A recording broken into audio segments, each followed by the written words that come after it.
YouTube के सभी भैया बहन आप सबको मेरा सादर प्रणाम। अपनी बात प्रारंभ करने के पहले एक बात कह दूं कि अगर अभी तक आपने मेरे इस चैनल को सब्सक्राइब न किया हो तो कृपा करके लाइक करें, शेयर करें, कमेंट करें और सब्सक्राइब कर लें ताकि हम लोग हर रोज़ रूबरू होते रहें। और आज हम सप्ताह में एक दिन भोजपुरी के लिए रखा हूँ। हमारे एक परम प्रिय मित्र आकाशवाणी में प्रोग्राम एग्जीक्यूटिव के पद से अवकाश ग्रहण किए हैं श्री प्रफुल्ल कुमार त्रिपाठी जी, जिनका आवास आजकल लखनऊ में है। उनका यह निर्देश या सुझाव मुझे प्राप्त हुआ कि आप सप्ताह में एक दिन कम से कम भोजपुरी के लिए भी दीजिए। तो हमने सोचा कि आज नवरात्रि के पहले दिन भोजपुरी पर ही हम काम शुरू करें। अब तो आज के दिन हर सप्ताह में एक दिन हम भोजपुरी में अपनी बात रखेंगे। तो आज भोजपुरी में एक संस्मरण हम प्रस्तुत कर रहा बानी। तो संस्मरण बा हमार एक वैसे शीर्षक हम रखले बानी हिंदी खातिर खतरा। तो सुनी सबे शुरू करते नहीं। एक दिन एगो बैठकी होत रहे यहाँ बलिया में। एगो जनपदीय भोजपुरी परिषद के गठन भई रहे ओकर सचिव का दायित्व हमरा जिम्मे रहे। तो बैठकी के आयोजन हम ही कैले रहनी। ओमे हिंदी या भोजपुरी, अंग्रेजी तीनों भाषा के विद्वान लोगन के बुलावल गई रहे। भोजपुरी के दशा दिशा यही पर बतकई होत रहे, सब अपन अपन विचार रखत रहे। वो कार्यक्रम के, वो गोष्ठी के, चाहे बतकही का या वो बैठकी का संचालन हम ही करत रहने। सब अपन अपन बात रखत रहे कि हाँ भाई भोजपुरी के संगे न्याय भइल बा, भोजपुरी के 8वीं सूची में शामिल करे के चाही, जगह मिले के चाही, एकरा के मान्यता मिले के चाही। चाहे कि भोजपुरी बहुते समर्थ भाषा बा, भोजपुरी बहुत समृद्ध भाषा बा, भोजपुरी में ज़्यादा शक्ति बा केहू के आकर्षित करे के। तो इस तरह के बतकही चलत रहे। वही में एगो हिंदी के प्रोफेसर जे MA तक के क्लास कक्षा के भोजपुरी हिंदी पढ़ावत रहलन, हिंदी के प्रोफेसर रहलन। उनके हम आवाज़ दिहनी कि भाई रहुओ अपन विचार रखें भोजपुरी पर। वहाँ के खड़ा होते कहने कि भाई हम भोजपुरी के पक्ष में नहीं थे। कहें कि भोजपुरी के मान्यता मिलने से हिंदी के खतरा बढ़ जाई, हिंदी के प्रति लोगन के उपेक्षा का भावना आ जाई। भोजपुरी के अगर जो एक तरह के मान्यता मिलता तो जितना क्षेत्रीय भाषा बाड़ी सब कुल भाषा के डिमांड होखे लगी। सब कोई फिर अपन अपन विचार रखे लगी कि हमरों के मान्यता मिलो, हमरों के मान्यता मिलो। इस तरह से जगह जगह हर जगह अगर क्षेत्रीय भाषा के मान्यता मिल जाई तो हिंदी का बड़ा नुकसान हो जाए। फिर हिंदी के तरफ तो कोई ना ध्यान दी।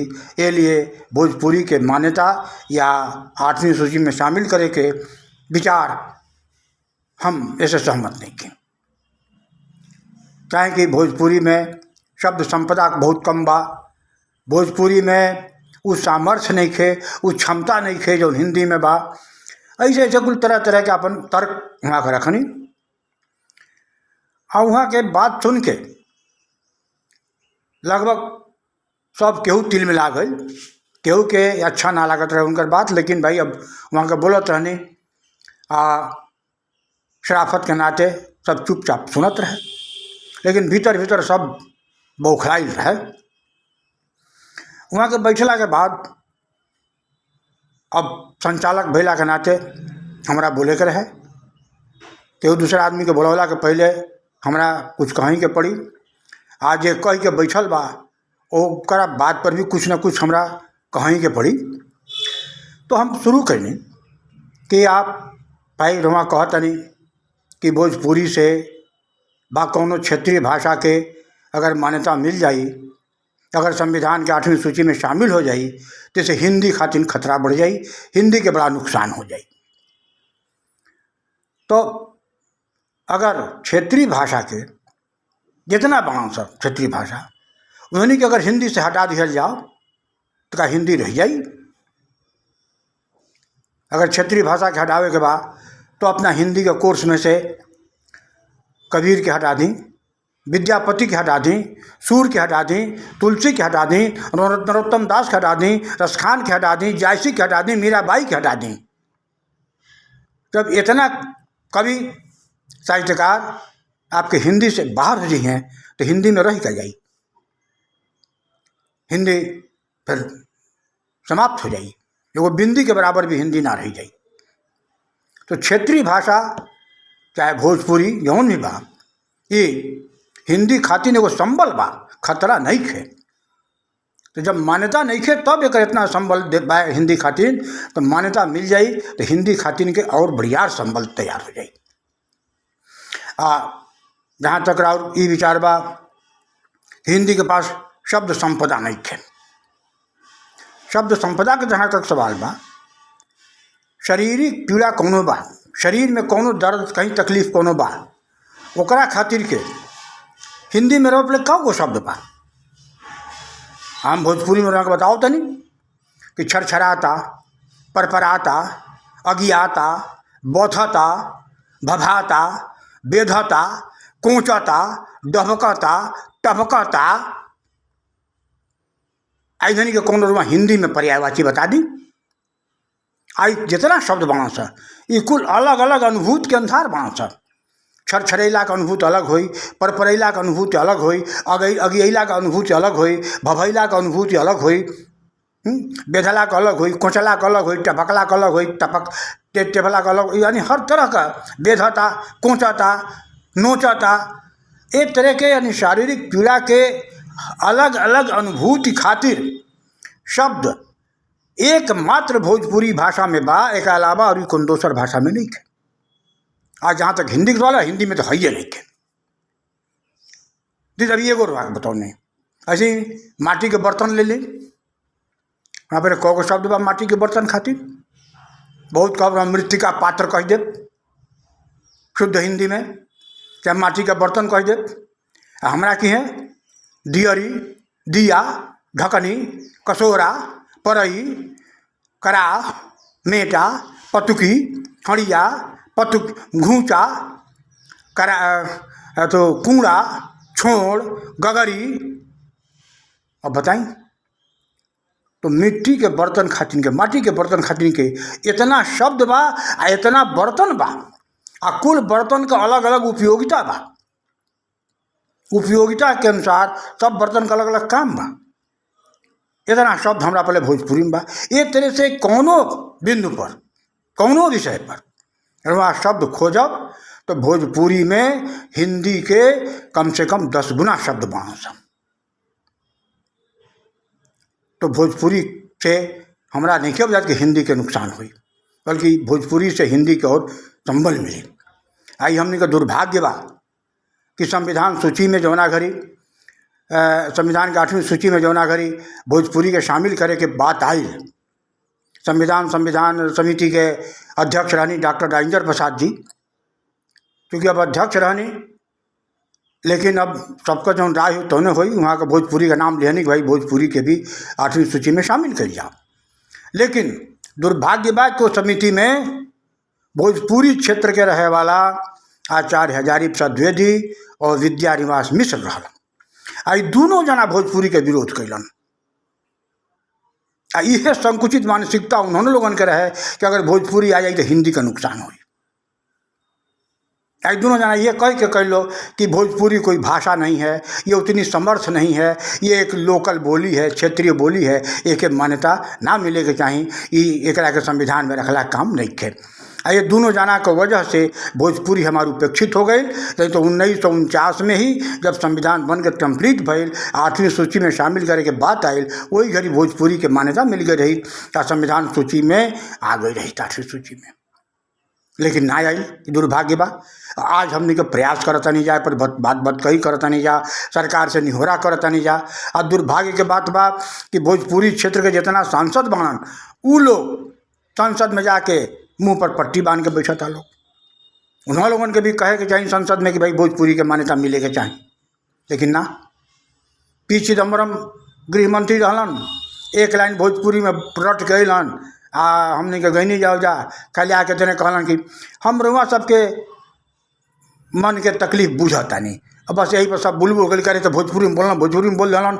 उनका भोजपुरी से का ले तो तमिल भाषी होवन, उनका भोजपुरी भाषा से का मतलब बा। एक लाइन के उसे लिखवा के रट ले रहलन, आके बोल दिलन। ओकर बाद आज ले कुछ ना भाई। आज हमार प्रधानमंत्री भी भोजपुरी क्षेत्र के बाण, भले गुजरात का रहे वाला हूँ लेकिन MP तो भइल बाण भोजपुरी क्षेत्र से, लेकिन वो पर ध्यान नहीं कन दे। तो भोजपुरी के मान्यता मिल जाई, जैसे हिंदी के कोनो खतरा नहीं है। हाँ, हिंदी के अगर खतरा बा तो वो अंग्रेजी से बा।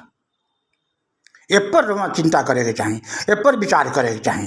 कहीं क्या धीरे धीरे हिंदी माध्यम के स्कूल टूट रहा बना सा, अंग्रेजी माध्यम के स्कूल फरत फुलात बना सा, आगे बढ़ रहा बना सा, आ हिंदी से हम दूर हो रहा बानी। हम हिंदी के बीच प्रचार प्रसार खातिर कहता नहीं खाली, लेकिन लइकन के हम अंग्रेजी माध्यम के स्कूल में पढ़ावता नहीं। तो जब हम अपना घर ही में हिंदी के प्रचार प्रसार नहीं करत, घर ही में हिंदी पर आए वाला खतरा के हम नहीं रोक सकत, तो बाहर का रोक पाई हम। पहले तो हम हिंदी के अपना घर में सम्मान दी, घर में स्थान दी, तो ये नहीं कहो। ये लिए हमार आपके जो बात भइल है प्रस्ताव बा, हम एक से हम नहीं सहमत, रुआ हमारा प्रस्ताव से नहीं सहमत, हम रुआ प्रस्ताव से नहीं सहमत कि रुआ ये बात के ध्यान दी आ एकरा के भोजपुरी के विरोध कल छोड़ी। हम रुआ के बुलौले बानी एक खातिर ना कि रुआ के विरोध करी, पहले हमारे समर्थन में ना बोली, खामोश रही, लेकिन एक तरह से खुलेआम भोजपुरी के विरोध कल। ये लेकिन वहाँ भोजपुरी भाषी क्षेत्र में जन्म भइल बा, लइकाई में भोजपुरी बोलले बानी, आजो भोजपुरी बोलतानी, ये नहीं कि नहीं कि बोलत। हाँ, हिंदी पढ़ावतानी, हिंदी का रोटी खातानी, ये हम मानतानी। तो हिंदी का पढ़ाव देंगे मतलब ये ना कि वहाँ सबका विरोध करी, ना ही तो अगर निकाले के बाद रुआ के तो हर क्षेत्रीय भाषा के कवि के निकाल दिया जाओ हिंदी से। अब देखिए वहाँ हिंदी लेके का करब, का पढ़ब का पढ़ाई, ये लिए अपन बात के बदली आई ठीक नहीं है। ऐसे वहाँ के बड़ा हमारा ऊपर भीतर भीतर खिसिया गई, बड़ी नाराजगी भई। और जहाँ तहाँ वहाँ इहो कहे लगनी सबका से कि आगे जी हमके बड़ा बेइज्जत कैल हन, बड़ा अपमानित कैल हन, हमके बड़ा जलील कैल हन। वो बैठकी में हमारा के बुलौले रहल हन, आ बुला के हमारा के एकदम हमार खटिया खड़ा कर दिल हन, हमारे एकदम बधिया उखेड़ दिल हन। तो अब भाई अब हम अपन बात कहनी, वो अपन बात कहलन, लेकिन नाराज ना होके चाही। लेकिन कई लोगों से कहलन कि वो हमसे आगे कहे तो हमको जवाब ना दी, अभी अपन अपन सोच बा। लेकिन वो जकरा से कहलन सब ये कहल भाई दोस्त तराउरे बा। जब भोजपुरी का बैठकी बा और न जाके वही के विरोध करत आदमी और जो है जवाब दिले बान बात के, कोनो विरोध का कैले बान, विरोध तरुआ कैले बानी, कहें कि भोजपुरी के विकास के बात होता और वहाँ जो विरोध करब तो जवाब ना दिए। एक तरह के लोगों से कहल, तब धीरे धीरे वहाँ के नॉर्मल हो गई। नहीं अब कोनो बात नहीं है, और वहाँ के बड़ा प्रेम से मिलीला, नमस्ते बंदगी करीला, कहीं भेंट मुलाकात होला, हंस के बोलीला, बातचीत होला, मन में चाहे जवन होके। लेकिन अब ऐसा कोनो ऊपर से ना दिखावना कि हम विरोध में बानी। लेकिन ये बा, लेकिन भोजपुरी सबसे समर्थ भाषा बा, सबसे समृद्ध भाषा बा, एक मान्यता मिले के चाहिए। एकरा खातिर के सब लागल बा, चलता आज ना तो काल हमके सफलता जरूर मिली। हम कबू निराश ना होखिला, निराश होकर जरूरी ठीक नहीं है। न रहो न निराश करो मन को, कुछ काम करो कुछ काम करो, जग में रह के नाम करो। ये लाइन हमारा मैत्रीचरण गुप्त का हमेशा याद रहेला। ये लिए कभी निराश ना होके के चाहिए, हमेशा अपन लक्ष्य लेके आगे बढ़त रहे के चाहिए। आज नहीं तो काल, ना तो परसों, कहियो न कहियो जरूर हमके सफलता मिली।